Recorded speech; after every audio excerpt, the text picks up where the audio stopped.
মেহেন্দিগঞ্জ উপজেলার পাতারহাট বন্দরে অবস্থিত আল হেরা শামসুল হক হিফজুল কুরআন ও আল হেরা সাহেরা খাতুন মহিলা মাদ্রাসার ছাত্র ও ছাত্রী অভিভাবক সমাবেশের আয়োজন করা হয়েছে। বিস্তারিত দেখুন ইউসুফ আলী সৈকতের প্রতিবেদনে।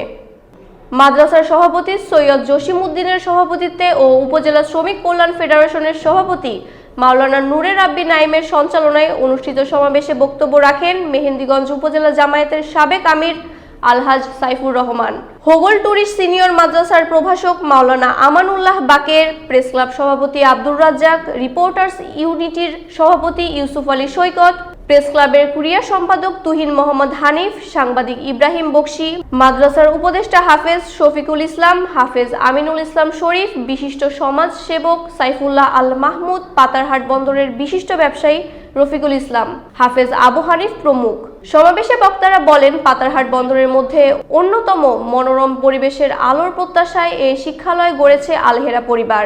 এলাকার ভবিষ্যৎ প্রজন্মকে সুশিক্ষিত করে দেশ ও জাতির জন্য সম্পদে পরিণত করাই প্রতিষ্ঠানের উদ্দেশ্য।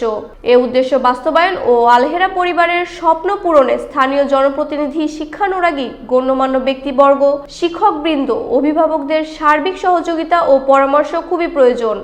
বক্তারা বলেন, সকলের দায়িত্বশীল ভূমিকায় এ প্রতিষ্ঠানটিকে একদিন মডেল শিক্ষালয়ে পরিণত করবে। উল্লেখ্য, আল হেরা শামসুল হক হিফজুল কুরআন মাদ্রাসা ও আল হেরা সাহেরা খাতুন মহিলা মাদ্রাসার থেকে এবছর 5 জন শিক্ষার্থী কুরআন মুখস্থ করে পাগড়ি নিয়ে বিদায় নিয়েছেন।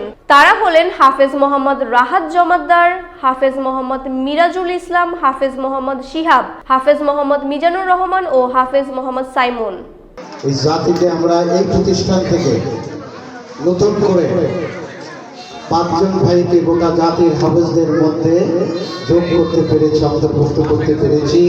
এই জন্য মহান রবের শুকরিয়া আদায় করি আলহামদুলিল্লাহ। প্রিয় ভাই,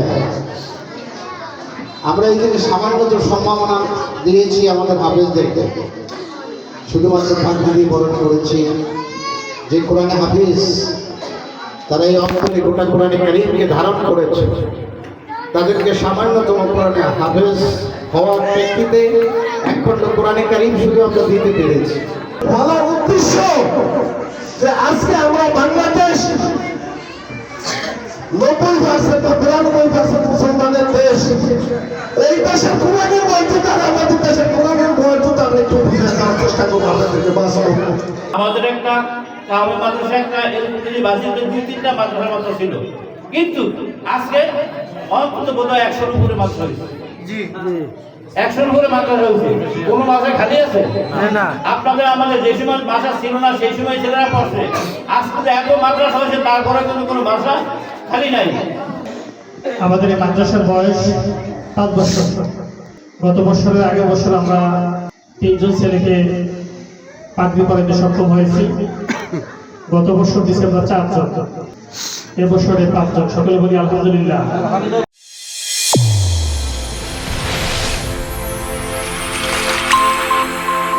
চ্যানেল A1 হৃদয়ের স্পন্দন।